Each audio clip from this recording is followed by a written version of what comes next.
Paz do Senhor a todos, aqui quem vos fala é a pastora Lorena. E aqui a gente vai falar no dia de hoje sobre um profeta chamado Naum, né? É um profeta que se levanta contra a crueldade, né, dos assírios. Aqui é nos colocando, né, nos atualizando sobre tempo e espaço, né? Os assírios, né, o Israel, vamos lá. Israel, ele volta do exílio, tá? Os assírios, né, que os pegaram os cativos, eles já voltaram para Israel, estão se restabelecendo, mas eles têm uma dificuldade, né, sobre isso. E a gente vai entender essa dificuldade que, né, vai até lá o Novo Testamento. Por quê? Porque os assírios, quando pegavam alguém cativo, aquele povo que ele pegava cativo, o que ele fazia? Ele colocava uma parte de uma terra, outra parte de uma terra, outra parte de uma terra. Para quê? Para que eles não conseguissem se juntar para se rebelar contra eles. A Babilônia, o que a Babilônia fazia? Eles pegavam aqueles que eram letrados, aqueles que poderiam servir a Babilônia e deixava só o povo agrário, né? O povo que não tinha força, que não tinha espada, que não tinha uma experiência, não era sábio para ficar ali. Então, os assírios tinham, e por isso a gente vai ver essa multiplicidade, né, de culturas que já existiam, né, em Israel, se indo, se devastando até o Novo Testamento. E dentro desse panorama, né, que a gente vai ver sobre o profeta Naum, ele vai profetizar contra os assírios, né, após o exílio de Israel. Em Judá, né, eles conseguiram chegar até um pouco mais para frente sobre esse exílio, né, o exílio da Babilônia. A gente vai ver que nessa época, quando os israelitas estão voltando, né, já estão se restabelecendo após o exílio, e Judá, né, está começando a entrar no exílio, no reino de Manassés. Manassés era um rei mau, que ele sacrificou o seu próprio filho ao deus Moloque. Então a gente vai ver, né, que... Mas, no entanto, todavia, o rei Manassés, quero abrir aqui um parênteses, o rei Manassés, ele é aprisionado, e dentro da prisão ele faz uma oração, um clamor a Deus, uma oração fervorosa, e Deus, né, tem misericórdia daquele rei, que fez algo abominável, né, sacrificar o seu próprio filho a outros deuses, ao deus Moloque. Mas a gente vai voltar aqui para Naum, né, que a gente só tá nos atualizando, nos deixando, né, uma visão, né, de tempo e espaço da onde a gente tá bom? E no capítulo 1, ele começa a falar sobre a ira de Deus sobre aquele povo, o porquê que Deus estava tão revoltado. E ele diz assim: o Senhor é bom, um refúgio em tempos de angústia. Ele promove os que nele confiam. Ele protege os que nele confiam, mesmo quando o nosso inimigo parece prevalecer e vem sobre nós. Os tempos de angústia, Deus intervirá e ele nos dará, e ele não nos dará mais que suportamos, né? Aqui ele vai dar um consolo, né, para os israelitas, mas também ele vai, né, profetizar, né? Ele começa no capítulo 1, no versículo 2, o Senhor é um Deus vingador. O Senhor é vingador e o seu furor é terrível. O Senhor executa a sua vingança contra os seus adversários e manifesta o seu furor contra os inimigos. Imagina você, né, se levantar para dizer isso a alguém. Eu não falo nenhum amigo, pode ser qualquer pessoa. É difícil, né? Então eu falo muito que os profetas, né, nesse tempo eram audaciosos, os profetas nesse tempo eram intrépidos, os profetas nesse tempo tinham coragem, profetas não eram levantados, né, para passar a mão de cabeça de bode, não era, né? Hoje a gente vai, né, volto a dizer, hoje a gente entra num culto onde Deus, a gente sabe que a gente é falho, que a gente é pobre, que a gente é pecador, e aquele profeta, ele se levanta não para corrigir o nosso erro, não para nos trazer ao centro da vontade de Deus, mas para profetizar que vamos ter um carro, que vamos ter uma casa, que vamos. Então, é muito difícil no tempo de hoje os profetas se levantarem, né? Salvo um ou outro que vai se levantar, que tem voz, né, para dizer assim: ei, o juízo de Deus está vomitando os seus louvores, Deus está vomitando as suas adorações.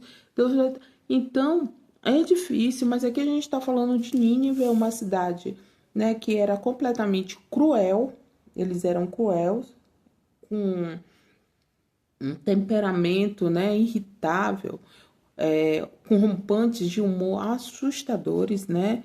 E assim é descrito em Naum 2,6. Até o capítulo 6 ele vai falar quem era Nínive. E aquele profeta, ele se levanta contra aquele povo, né? Daquilo que Deus olha e diz assim, gente, Deus ele entra com justiça, ele entrou com injustiça sobre Israel e ele usou Nínive para que essa justiça fosse feita.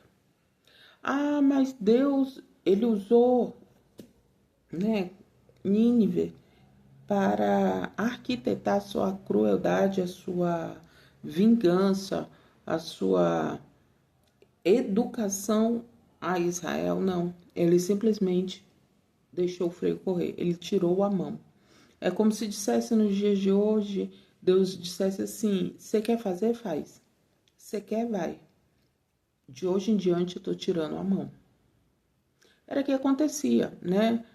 A gente vai ver o rei Jeroboão II, apesar dele ser mau, Deus ter tirado a mão, e mesmo assim ele prosperou. Por quê? Porque ele é um ótimo administrador, ele era hábil em guerras, e aquilo que somos, Deus não tira, mas ele também não soma, não soma. E a crueldade de Nínive, Deus não somou. Deus só apenas tirou a mão, tirou o pé do freio, porque Deus estava, né, o tempo inteirinho, ó, impedindo, e Deus tirou o pé do freio. Vai, faz como tem que ser feito, vai. Só que aquilo ultrapassou, né? Eles não foram levados só como cativos, né? Eles foram abusados, eles foram massacrados, eles foram, como eu posso dizer, torturados. Então, não foi só um exílio, foi muito mais que isso. E é esse tipo de crueldade que Naum ele vem denunciar. A ira de Deus, a justiça de Deus, ele veio para esse povo, né? Eu creio que somos sábios em discernir, né? Aquilo que Deus, né, permite e aquilo que Deus não permite. Deus, ele não vai botar o pé na porta e entrar para que você, né, mude o seu caráter, né? Porque quando a gente já está numa degradação espiritual, a gente já não conversa mais com Deus porque a gente sabe das respostas. Quando a gente está numa degradação espiritual, né, a gente senta no fundo da igreja para a gente não escutar. Quando a gente está numa degradação espiritual, a palavra é para o outro, não é para nós. E assim estava acontecendo no povo de Israel. Era muito mais fácil culpar Judá do que ele entender que ele estava no erro. Judá ainda conseguiu chegar, né, indo, no final do... perder tudo. Mas Israel não, Israel foi do começo ao fim, ele com essa degradação espiritual, fazendo o que era mal para o Senhor, né, fazendo tudo de errado, uma idolatria, misturando as religiões, né, Deus com outros deuses pagãos, explorando o pobre, explorando a viúva, o necessitado, sem estar nem aí, uma crueldade, né, com aqueles que os deviam, levavam a escravos, e tá tudo certo. Então Israel, ele estava totalmente contra, né, a ética do Senhor. Deus é um Deus de justiça, né, um Deus justo, um Deus de caráter, e Israel estava pregoando algo totalmente ao contrário, né? E no capítulo 2, né, é a queda de Nínive. O profeta vai profetizar a queda de Nínive, e a gente vai ver mais lá na frente que Nínive realmente ele vai ser, tem a guerra contra a Babilônia, e ele começa a se dissolver, né?